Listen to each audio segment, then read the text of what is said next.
Intuitively, we all know this. Intuitively, we all know that being early is a winning strategy. You want to join a trend when most people aren't yet aware of that trend.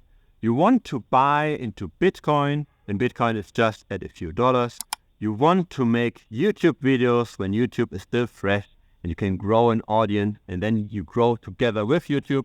You want to do all of those kinds of things, right? You want to be early because then you can ride the wave. Now, what I don't understand in crypto is why still so many people are not using the early technology. As in, many people are focused on only trading on centralized exchanges. I made a poll on this channel, and this channel is already pretty altcoin focused.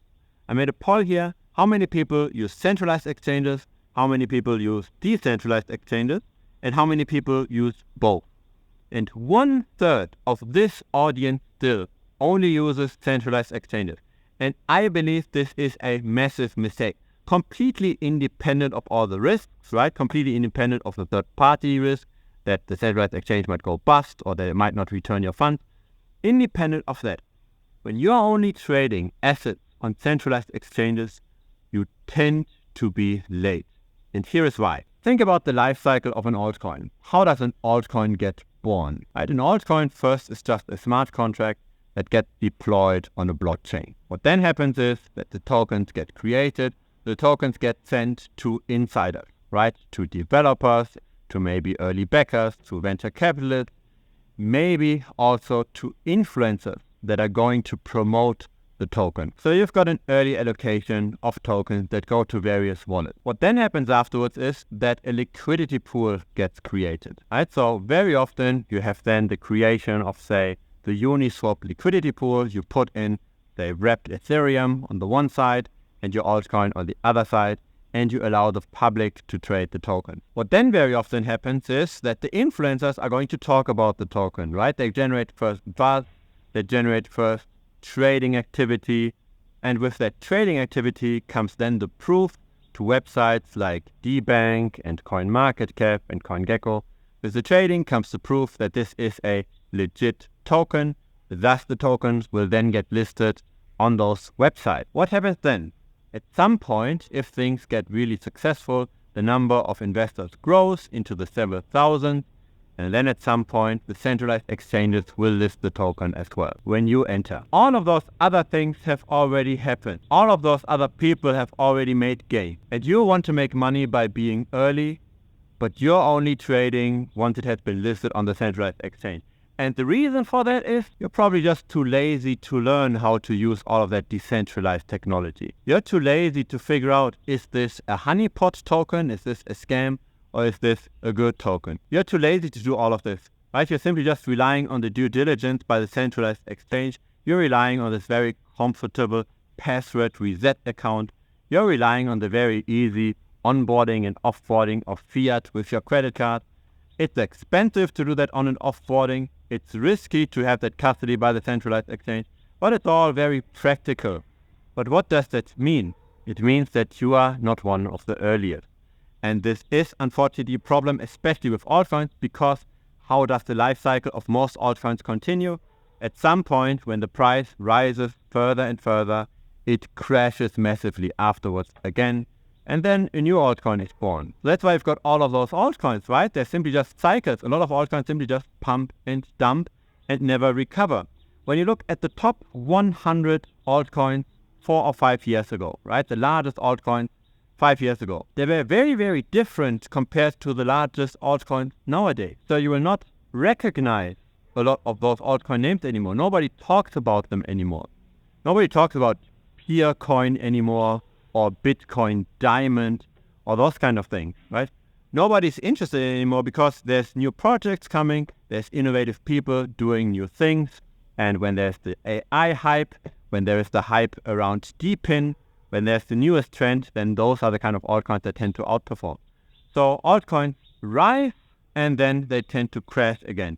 And if you are entering very late in that rising state, maybe you've got a little bit of upside left on the centralized exchange, but most of the time you will get wrecked. Here's the problem with crypto YouTube. People promoting becoming degen or buying 100x coins.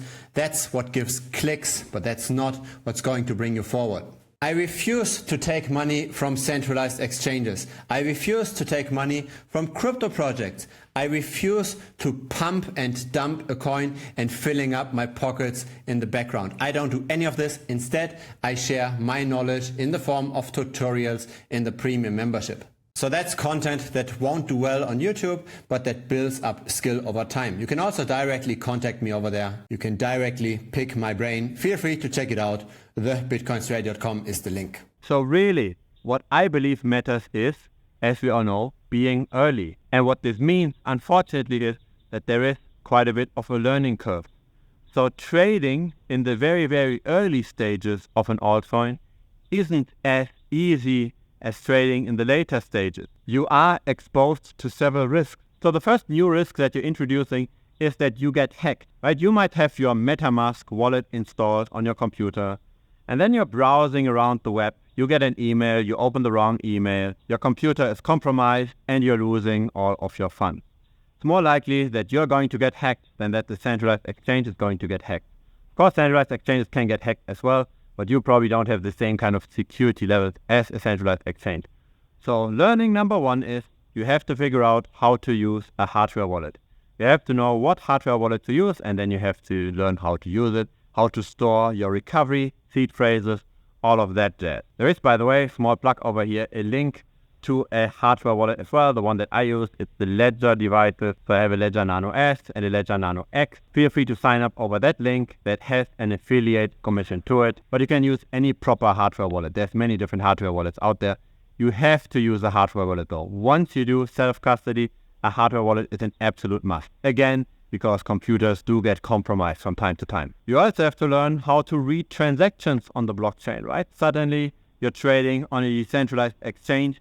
You have to look at these Explorer pages. You have to check, did the transaction go through? You have to figure out how to pay for gas, how much the gas fees are, how much you have to bet minimum in order to pay for the gas fees to make it worthwhile, right?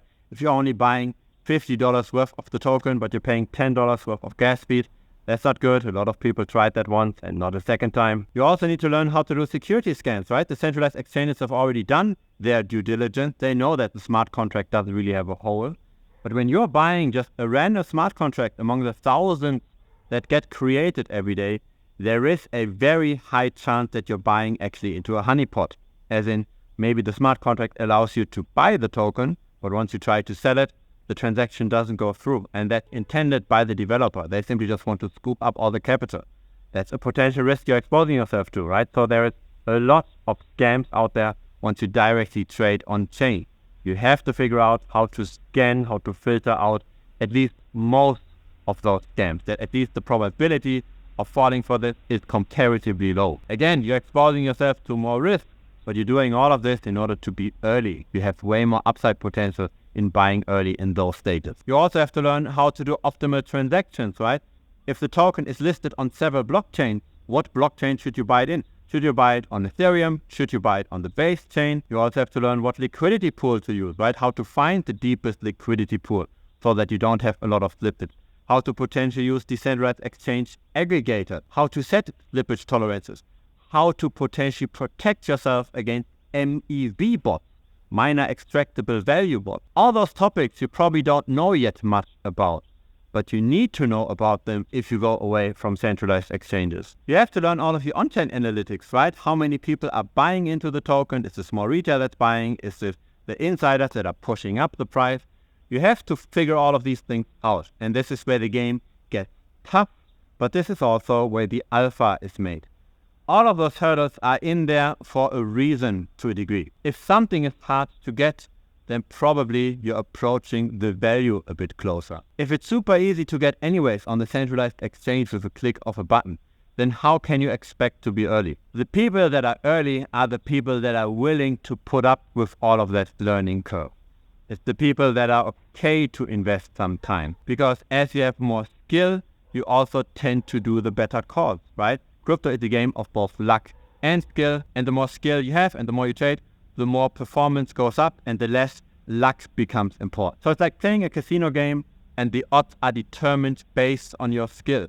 If you're not skilled, then the odds are against you. If you are very skilled, the odds are in favor of you. And the more you play the casino game, the more you will accumulate wealth. And so yes, I'm going to add a shameless plug over here. This is what premium is all about, right?